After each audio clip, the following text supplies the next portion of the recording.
Hey everybody, the commercial food equipment service industry is crucial in keeping restaurants and food businesses running smoothly. From commercial kitchen designs in restaurants to repairing combi ovens, there's a lot to learn. Thank you all for being here today. We have a full podcast of young ladies from Texas to London here with us today. We want to start by having everybody introduce themselves so that we can kind of get to know you. Let's start with a brief introduction from each of you. Please share your name, what you do in the industry, a bit about what your company does, and what inspired you to pursue a commercial in this industry. So if you forget one of those things, don't worry, I can remind you. Kate, I'll have you start us off. Hi, I'm Kate. I'm from ABD Design, which is based in Northamptonshire in the UK. I'm a senior catering designer, and ABDA do both interior design and catering design. So we do consultancy and fit out work. And I've been in the industry for 11 years now. And unfortunately, like many people, I just fell into it. I happened to get an apprenticeship in a similar company and have remained ever since. Awesome, thank you. Haley? So I'm the same really. I just sort of fell into the industry. So I work for Catering Equipment Support, which is down in Hampshire. So it's the south of the UK. So I'm the design and implementation manager, and we do a bit of everything really. We do a lot of service work. We do installations when we can. Not so much on the design. We're not as hot on the design as ABDA like Kate is. We're a lot more sort of service based and then technical drawings and things like that. But I just kind of, how did I get into it? I'm trying to think now. I wanted a job as an admin assistant and I happened to work with my boss previously, and I just asked him, I was like, do you have any sort of admin jobs going? And he was like, yeah, if you want one. So I was like, oh, okay. And I'm still here. So yeah, it's been 7 years. Awesome, I love that. Lindsay? So I'm Lindsay Petiti. I work at Gary's East Coast Service. We're out of Oxford, Connecticut, not the UK Oxford. And we do all service side and only the hot side. So we don't do anything with design, but we do some installation of equipment. So it is interesting to hear you guys have the, hybrid of both. I was born into the position kind of, so it's my parents' business. And I didn't originally want to work here, but I just kept picking up hours and shifts and taking on projects. And now it's been like over 10 years. I'm a service communications manager. So yeah, that wasn't originally the intent. I kind of just happened, but I've enjoyed the process and like working with my family and, learning more about the business and going to different events and stuff. So that's really kind of what drew me in and has led me to stay. I think that was all the questions. Well, we're glad that you haven't left yet. Yeah. My name is Beth Wyman. I work for Authorized Commercial Equipment Service. We're based out of Charlotte is our home office, but we work in North and South Carolina. I am the warranty administrator. I do like all the billing and filing for warranties and third parties, and then back up people if they're ever on vacation for billing. I started by I work for, this is my stepmother's company. I just started to come and help do inventory one time. And within a couple of weeks, because there was just so much of it, they were like, oh, we need a new parts person. Can you do the job? And I was like, I don't know what that means, but yeah. And then from there, I just went to like dispatching and then pretty much just handling everything that I needed to handle within like the service dispatching side of it. And I've been here about 10 years now, and I don't think I'd change it. I like the industry. I've learned a lot. Awesome. In the US here, we have like a lot of smaller family-owned service companies. Is that similar in the UK, Haley and Kate, or yeah? We have a lot of not just service companies, but a lot of distributors. So who me and Haley would class as competitors, who are family-led. So yeah, it's interesting that all of us either fell into it or were kind of born into it, so to speak. Which is something that me and Hayley are really trying to change over here in the UK. We're trying to make it a bit more of a known industry and something that is an attractive career path rather than just, not really sure how I got here. So yeah, that's one of our goals on the leadership team. I guess that's kind of what we're saying. We're part of the CEDA leadership team in the UK as well over here. Yeah, awesome. So Lindsay and Beth haven't really been that involved with the global collaboration that the YPC has had with the Academy members. I know Kate and Hayley, you haven't been on many of the calls with us either, but that's kind of what we're trying to do, is work on highlighting the industry and getting more people to know about it, besides people that just kind of fall into it or are born into it, trying to make it more attractive and more well-known to people. Yeah, I don't know if Kate or Hayley, do you guys have any information on like kind of the route to becoming a technician in the UK you can speak on? Like, I saw Kate like waiting for me to. Yeah. I know that there is definitely formal qualifications. So a lot of either NVQ or diplomas, I want to say. And that is generally, people normally go into the career path by doing an apprenticeship in that subject first, and then working alongside, like while they're doing the apprenticeship, they're learning the theoretical skills to go with the practical skills. So it's definitely something that, you know, it is definitely qualified, but I get that even over here there may be sometimes a stigma around doing certain things through like diploma versus degree level, so I would agree with you on that part. Hayley, do you have any more idea? I'm sorry. Like, does it start in high school or? So it will typically be, so high school for us is up to 16, and then from college onwards, so like 16, 17 onwards would then be either what we call college, which is 16 to 18 by doing like MBQs, or people typically go straight into a job and do an apprenticeship alongside it. So it's kind of one of two ways, but either way you're getting qualified. So yeah, that's interesting because our high school goes to 18, so we're even more delayed, especially if we go to what we call college and don't know. Go straight to work. Yeah, they can do. Yeah, so you either in the UK you either do school till 16, then college, which is like A levels, which is kind of the bridging gap between high school and university. That goes to 18, and then 18 to 21 is our university, which is where you get the degrees over here. That's cool. Awesome. Well, let's dive a little bit deeper. What has been like your biggest challenge since starting in the industry? I'll open it up to anybody that wants to answer that. I'll go.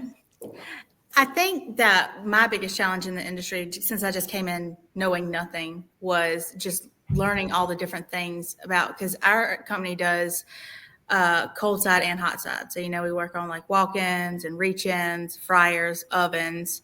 And then we also do things like preventative maintenance contracts, and we do installs. So just learning the different things about each one of those specific fields within our industry, because there's so much to know just with the parts, the manufacturers, and then like knowing when the warranty process with it. There's just so much you have to know when you're coming in from nothing. So I think just the knowledge that's needed to really have this industry down is just a lot to learn. Yeah, I can agree. Right. Is there any way that you kind of like have worked to overcome that, or? I mean, I've been here for 10 years, and things are constantly changing too. New manufacturers are coming out, new units are coming out with different technology. So it takes a while to like get it all down, but then you're still learning more every year. I think as long as you like ask technicians if you have a question and actually try to learn the things about the different units and like why it's doing things, then the next time maybe it won't be so difficult for you to understand like some of their notes on a work order, because they just didn't make sense to you when you first started. I think so. If you just like ask questions to people who know the answers, then it really helps. Yeah, definitely. Same for me, Beth. And also I went to the new tech training class at CFESA probably about 5 years ago. And that really helped because even though like I didn't really know what I was doing, everybody was like super nice. And like I still have like weird things that like I'll like either read a work order or go to do something. I'm like, oh, I know what they're talking about because I was able to see this. Like it just made more sense. So even though I'm not like a tech out in the field, like it's just helped overall, like with understanding and setting up accounts and knowing how equipment works and what equipment needs maintenance and when it needs maintenance and stuff like that. And then we also did a shadowing rotation one day. So everyone in the office got to ride along with a tech for a day. So that was really interesting and cool to see that side of things, you know, because it's different than when you're like sitting here versus when you're in the road with them. So and we also do make them come in here when they're training. So we try to have that like, you know, duality of getting to see what each side does, right? Because it's a little different. Yeah. I think you appreciate the importance of your own role as well, and the importance that your role plays in the bigger scheme when you have insight of like different departments and different roles in your company. So, and empathy for one another as well, which is Yes. a big thing. Yes. Sure. Yes, that's a good point. For me, from challenge, I'd probably say when I initially joined, we didn't have the academy, and I wasn't part of the CEDA Academy until about 3 or 4 years ago now. And looking back at the time, I didn't see that as a challenge because I didn't know what I was missing out on. But now that I've been in the academy for a few years, I can really appreciate the fact that we get so much extra knowledge because we're invited to the factory tours, we get to see new product information, and we get to hear a lot more actively about different things happening in the industry. And that just makes the job so much easier, and it just makes it more pleasant, and you become more motivated as well when you feel more involved in the industry. Is CEDA set up like CFESA, like they have a chair, co-chair? So the academy is new with your leadership team. So both Kate and Haley are part of the leadership team. And you all have different roles that you do, or yeah. I think we all have different interests. We all have sort of the same passion, which is definitely driving the industry forward for young people. I think that's something from the board presentation that we all got from one another, which was really nice. But I think we do definitely have sort of different compartments that we all kind of take interest in. So we're not all involved in the same things. Yeah, I think it's working quite well. I think initially I was a bit sort of surprised maybe that there was that many of us. I was a bit sort of, I wondered where it was going to go and what the plan behind that was. But I think it was a good call, and it's nice to be working alongside sort of a lot of other people that also have like good ideas. Like it's nice to spark off of each other, which I really enjoy. Yeah, and it's really beneficial because we have within just the leadership team, there's design, there's operations, there's estimating, which is like costing and quoting for projects, there's installation guys, technicians, and we're also like all across the UK, so all across even branching into Ireland. So that helps us to kind of really widen our reach and our knowledge. Yeah, that's awesome. And the academy also has like over double the members that the YPC has. So they have like over 50 at this point, I believe. 59. 59, yeah. Wow. So yeah, our YPC is 23-ish maybe right now. So we're smaller, but we are a committee first and foremost. So it's growing into something like a little bit more of like a community and a network with the young professionals. But we try to keep our committees around 20 people because we get on calls every month and then do projects and task forces. And the co-chairs create the agendas and kind of run the committees. So when you get more than 20 people on a call monthly, it's kind of a lot. But they've been so engaged. So it's been awesome to see it grow over the last couple of years. Lindsay was a co-chair a couple of years ago now. A couple of years now, yeah. I was gonna ask, so how do you guys meet? Do you set up like events or something, or do you do calls? I'm curious what you guys So historically, I mean, there's been a ton of growth in the academy for the past year and 2 years, really, to the point where the leadership team needed to be created, because before this year, we were all just members of the academy. But because we grew so much and there were so many of us, it became unmanageable and we weren't really remaining in contact with each other that much. So that's why the leadership team has been put together to enable us to kind of, take the lead essentially and guide the others.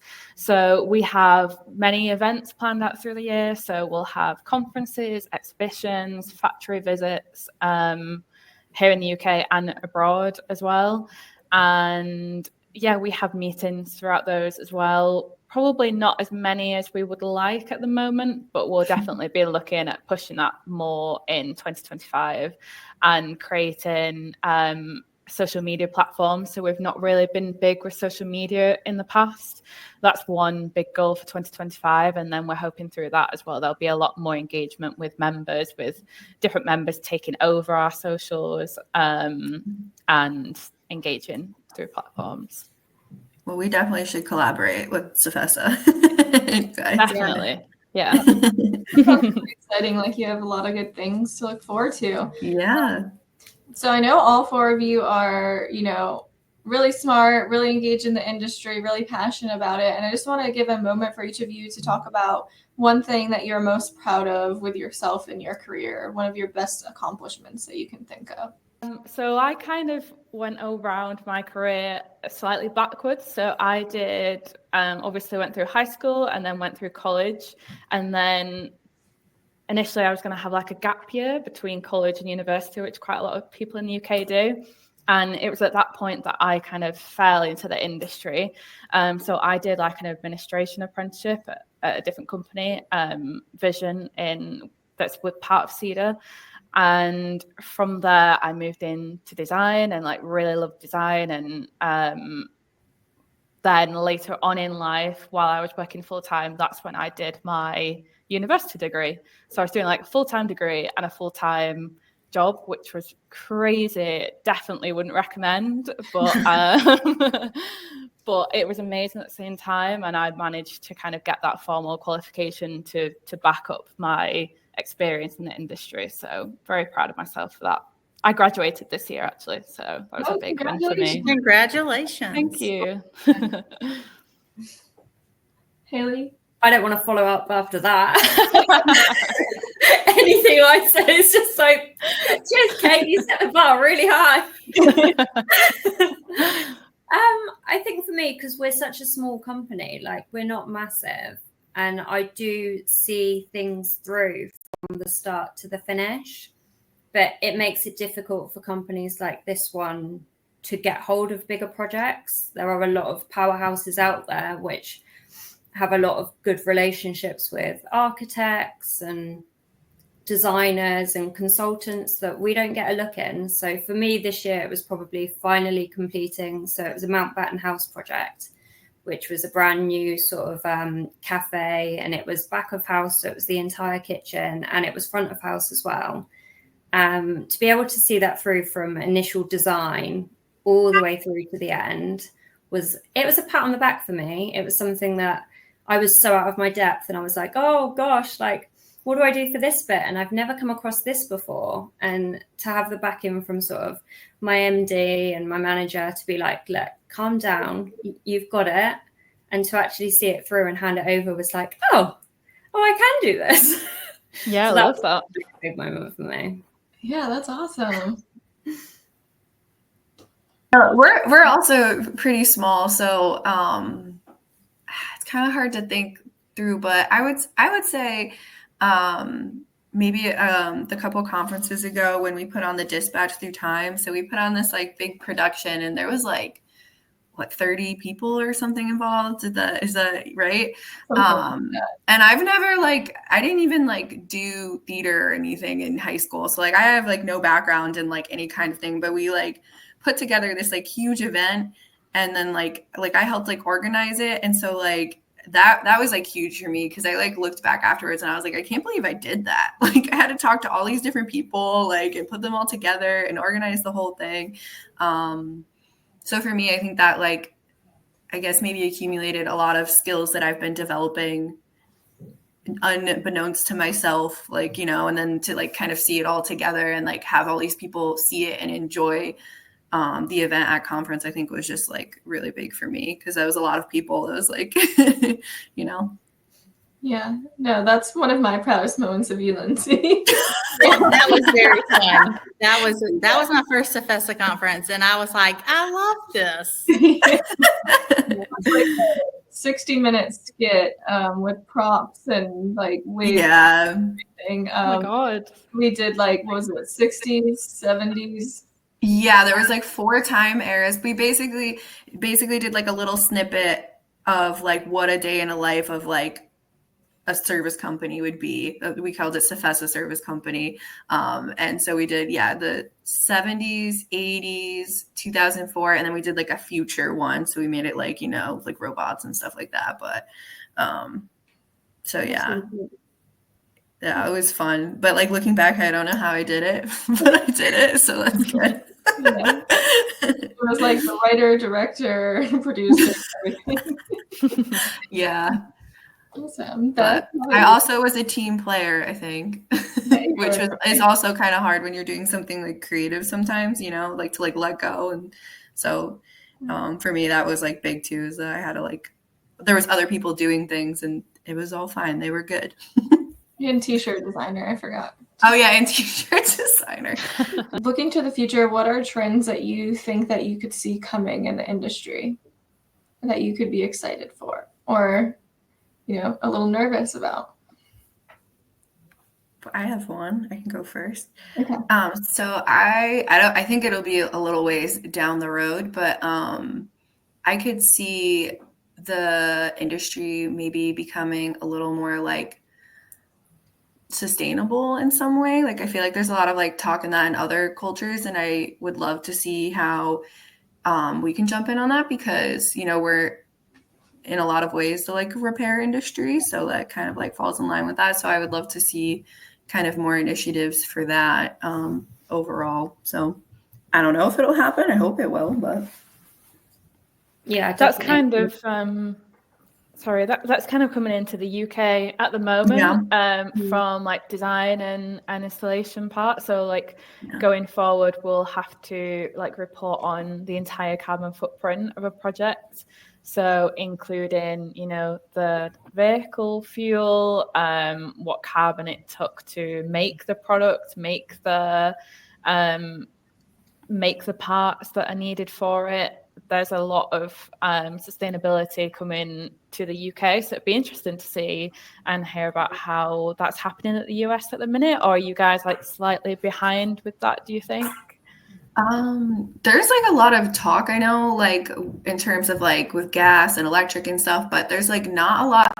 Like right now it's just kind of like they'll put some things in place in some areas, but it's like what's the best way to say it? Like sometimes right now it's not the most thought out, where sometimes it's more of a hindrance or it doesn't make sense. So it's like frustrating, because like I get the idea is to try to be like sustainable and good, but there's like, I don't know.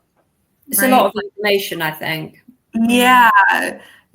So it's like, you know, I like hope we can get to the point where it's one day where it's like, okay, like we're actually doing this, and it's like not jumping through a bunch of hoops, right? Or like filing a bunch of reports, not making more work, but like in a way that's like actually helpful in doing stuff, and not just kind of like running around in circles, or like, you know, trying things that really are kind of the same thing in the end, the same amount of like damage to the environment. I don't know. And I think even from like managing that within the industry, like for myself and Haley, like we're both from reasonably small companies compared to other companies in the industry, and making sure that with that new guidance and the new regulations that we have to do, that everybody in the industry is on the same page and everybody has access to the same information, and we are all aware of what's expected of us, so that no companies kind of get left behind in that next step. Yeah.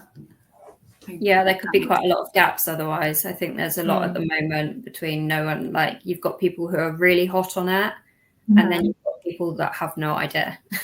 Right. It would be nice to be able to actually sort of bridge it all together. Yeah. And I think, like you said, that would be a decent trend, I think, for us globally. Yeah. Yeah.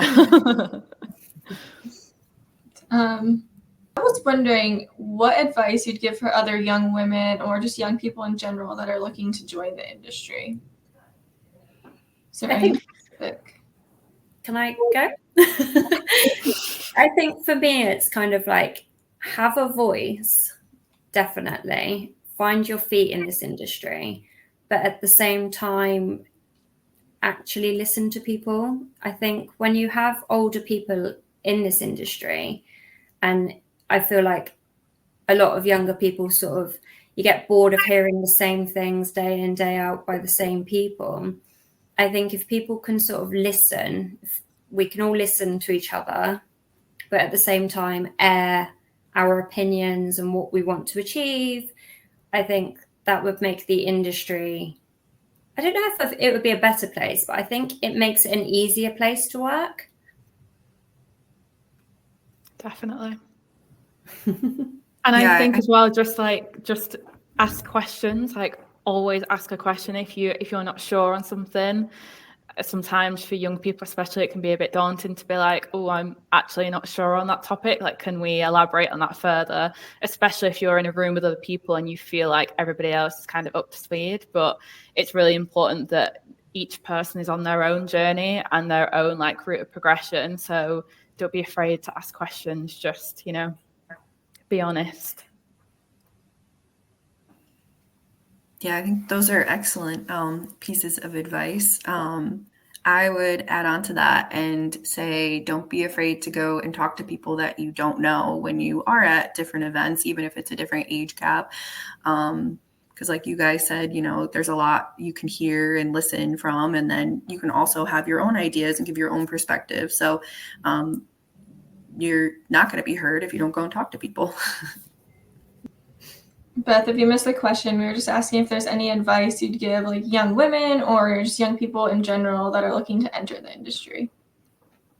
I think it would just be to like give it a shot. We need so many more people, technicians, dispatchers. I mean, it's not a bad field to work in. There's plenty of customers. The work is there. People are needed to do the work and to dispatch the techs. And so, I mean, if you really want a job, there's jobs there. You just got to give it a shot.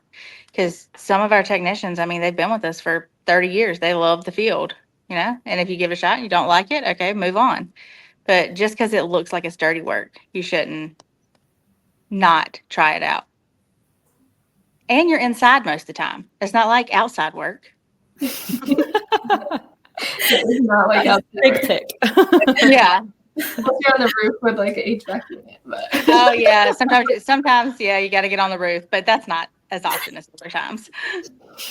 Awesome. That's all great advice. I love that. So it's exciting to see where like the future is heading, and hopefully we'll get some more people that are interested in this industry and can see that it is such a good opportunity and a viable career path. As a young professional, what do you think is the most important skill to have or to develop in the industry? I think in our industry, to me, communication is just the absolute biggest key factor in anything going well. Like, you need communication between manufacturers, between the businesses to the customers, because it's not usually that we don't manufacture the products. We provide warranty service, but we don't provide the warranty. So, I mean, you have to go through multiple people to get a job done a lot of the times. And if the communication is not there, then things can go bad so fast. And especially like between dispatchers and their technicians, that you have to have good communication with your technicians, good relationships. So yeah, never assume. Never assume. Never assume that somebody knows something or, is aware of something. It never hurts to just say it or ask for clarification, especially if you give, like a very detailed thing to ask the response and say, Can you, repeat back how you interpreted that just to make sure we're on the same page? You know what I mean? Whether it's customer, technician, manufacturer, whatever. I think with that as well comes with understanding. I think sometimes you can communicate as much as you want with someone, but if they don't understand you and they don't make any effort to actually listen to what you're saying, you're going to hit your head against a brick wall. So I think communication works both ways. You've got to be able to look at things from somebody else's point of view, I think. Yeah. I think I agree with that completely, because I've learned so many things just by like reading a work order and going back to the technician and be like, all right, so I need you to dumb this down for me and explain to me why this is what it is. So when I got to talk to the customer, I understand. And usually, like, if you just ask them, they can explain it to you, but yeah, I agree. I would say attention to detail, if that is a skill. Yeah, I'd say it was a skill. Because especially in design, but in loads of different roles, at the end of the day, like we all get really busy, we all get bogged down. But if you cut corners and miss any of that detail, then it ends up, taking twice as long to rectify. So ensuring that no matter what role you're in, you're really keen on focusing on those details. Get the job done first time. Yes, please. First time. Please. We don't want to go back. We don't want any cost against jobs. No. Yeah. Awesome. All right, just a couple more questions. One, if you had a magic wand and could change anything about the industry, what would it be and why? This is one of the questions that we asked on our UK tour with the CEDA Academy. Tricky. I think one thing that would help is making it more of a known industry. That would help many people. It would definitely kind of relinquish one of our goals, because that's what we want to encourage. But in general, if it was a much bigger known career path and more seen as a more attractive industry, then we would get more varied talent coming through and diversity through the people that we have. And, that's can only ever be a good thing. Yeah, I guess kind of bouncing off of that would be having, like a training program that was like, the techs could go through so that they'd have some kind of like background knowledge of specifically what we do, since we don't really have like, a set program beforehand, like in either high school or college or what have you, somewhere in between. So having that where, you have technicians coming with already like a background of what we do. I think both of those, if there was like a class that you could I know that we have like the CFESA classes for training.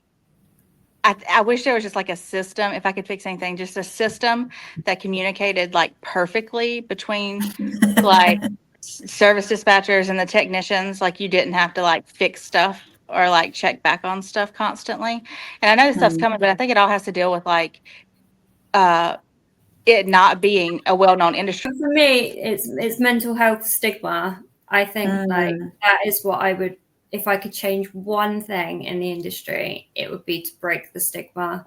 I think that, I don't know what resources you guys have for mental health. I don't know whether you're really hot on it over there, but it's not something we've had resources for in the past. It's something that I hope is hopefully coming, and there's a wellbeing group and things are changing, which is really, really exciting. But it's going to take a magic wand to break the stigma, I think, for a while. But to be able to even talk to you guys and have a conversation is a step that wasn't there previously. So I that's what I would change.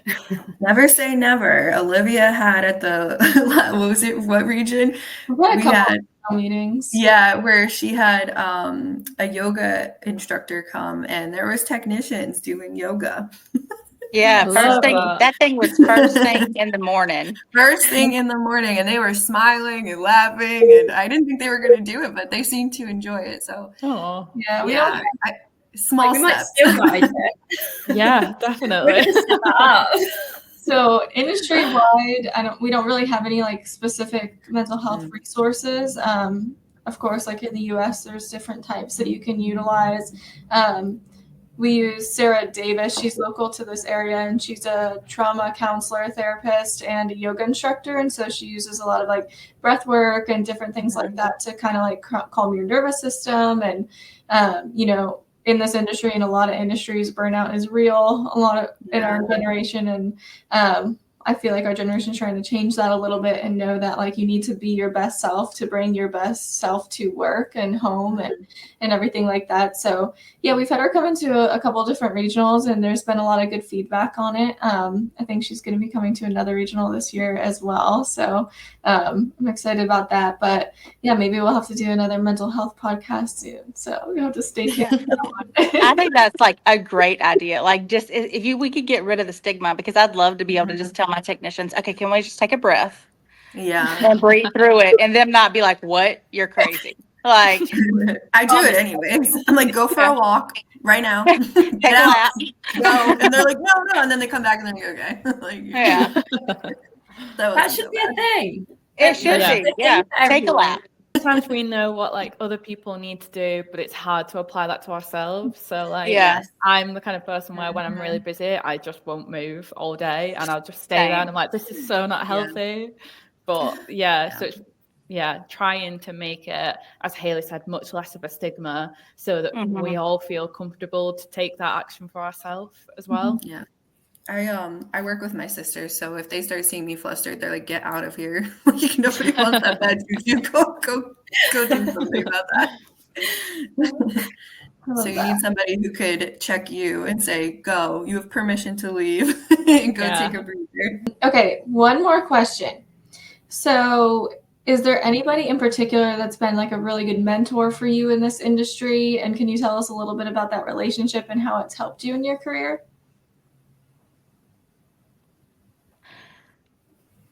I had a technician that when I first started, like I said, I knew nothing, and he was a shop technician. I was working in our Charlotte office at that time. He, like, anytime I had a question about anything, when I first started, I'd like go to him, like, just kind of like nervous, like, oh my gosh, I'm asking him so many questions. But he was like never mad, never anything. He was so patient with me. Like, he showed me what parts were. He'd pull them off the shelf, tell me what they did. He'd explain like things to me that we needed to keep in stock, because we didn't have a parts person before that, or they had to leave to go to some family thing. And he would just explain everything to me. And it was great to have like somebody have that patience with me, because he had been in the industry for like 25 years. So he knew everything there was to know, I felt like. And just, he was a great guy. He's retired now, like I think like 3 years ago. But he taught me pretty much everything I knew about parts, and a lot I know about like the hot side stuff. So yeah. His name was Ron. And I love Ron. Hi, Ron. Shout out to Ron. Ron, I hope you see this. Shout out, Ron. Love that. Anybody else? I think for me, like, there's been too many. I think I've had such a privilege this year with getting to know people. And I think, like Lindsay said, with just going out and speaking to people it's been a real blessing for me this year. So many people have been patient with me, and it doesn't matter whether I had like a 5-minute quick conversation with someone with a drink, or I spent 2 days with Kate and others in Germany and having a great time. So I think, like, shout out to anyone that's listened to some of my stories and whatever's happened this year. Like, it's been a lot, and people have been really patient with me. And I think that's something that I will always be grateful for in this industry. Yeah, I think mentoring comes in lots of different forms, and I was kind of the same initially. Like I can't honestly put my finger on one person who's helped me, but over the years, like different bosses where like I've just learned secondhand off them how to do things and how to speak to people. And now that I'm in a manager position, you know, taking techniques that they used with me at the time and applying that to people that I manage, but also just people confidence-wise, like me and Haley support each other a lot. Me and Justin in the academy have a really good relationship and support each other a lot. Matt Asprey from Electrolux has been a huge like mentor over the years to me, and when I've been changing roles and stuff like that, he's pushed me to kind of go for it, and told me if it's the right direction or not the right direction. And yeah, so I think mentoring comes in a ton of different roles, and we're quite fortunate in the UK to have quite a close-knit industry. So yeah, we get a lot of support, which is amazing. Awesome. Well, for me, it would be my mom, who is also my boss. So she's really stepped out of her, I've seen her like step out of her comfort zone and do things like join the board. And she's really pushed me and my sisters to do things outside of the business, so that we can have peers and take on roles like, outside of this realm. So for her, like empowering me, like it might not have been something that I pushed myself potentially, like, you know what I mean? If she didn't kind of like give that like little nudge where she was like, go do this. So yeah. And I really look up to her and how she is as a businesswoman. She's not afraid to go in and speak her mind, right, Olivia? Like she'll, so that's cool to see. I see her go up to these like big wigs sometimes and talk something or give her opinion or disagree in a polite way. But like, that's not something that you always see as a woman. So it's kind of nice to have that and have that encouragement, and role to look up to. And she's also very empathetic with our employees. She's a very compassionate individual. So even though she's, boss lady getting things done, she still has that big heart where she's looking out for each employee. So. Yes, we love Angela. She's been a great mentor for me as well. Yeah, your mom is like goals when it comes to women in this industry, with like the awards she's won and how she just treats everybody and knows everybody. Like, yeah, your mom's a great I want to meet your mom. Yes, you have to. Awesome. You'll have to. She's the secretary on the board of directors right now, and she's been it's her second term as secretary. So yes, she's awesome. Yeah. She would love to meet you guys too. Yeah, she would. Okay, one other question really quickly. So if you guys have chatted a little bit about your experience on the YPC and the CEDA Academy and the leadership teams, and I just am wondering if you could tell somebody that has the power or a voice to kind of like encourage their young professionals to join the academy, what would you tell them, and why this has been so important to you, and why it's important to have young professionals at their company get involved in programs like these? If you have an empowered team, you're going to have a better business. So, giving opportunities like this to meet people, get opinions, and really have a voice in the industry. If you commit to something as an individual, you're going to be empowered, and it's going to be beneficial to everyone, that individual and the business. It's going to bring everybody up and bring everyone together. So empower your employees. I think as well, sort of, it's connection. I think especially like for all of us guys to be sat here having this call now, like we're from all over the world. It's crazy that there's a connection there, even though I don't know you guys. Like I've this is the first time I've met you, but I feel like I know you because there's a connection. I think everyone should have connections. I think the world can be a lonely place. I think meet as many people as you can, have fun, and grow. I think if you want to join the CEDA Academy and the YPC, and just grow, learn and grow. That's all you can do. Definitely, yeah. Go ahead. I've seen a huge difference just in myself since I joined the academy, and I really think that when your staff are out there and, as Haley said, they're making them connections and they're learning new information and they're feeling more confident in themselves and in their knowledge, that will definitely help better retain staff and retain people in the industry. So if for nothing else, it's a massive pro for business leaders to have their young people to join the academy or a young person's committee to ensure that they want to stay engaged with the industry and they want to carry that on for their future career. Yeah, I agree with that completely. Like my first CFESA conference, well, annual conference was the one last year. And I was, went along with my stepmom. So I like talk to people and stuff, kind of, but I was like, all right, it's my first one. I'm just going to kind of chill. And then I went to a regional and Lindsay just like was like, you've got to join the YPC. And I was like, I'm too old for the YPC. And she's like, oh, no, you're not. I was like, okay, well, I'll give it a shot. And since then, I feel like I've like made so many connections, especially at the annual conference we had this year. It was just way less awkward for me. And like the more you know people and the more you talk, you can see like all of us are just the same. We have the same problems in the industry.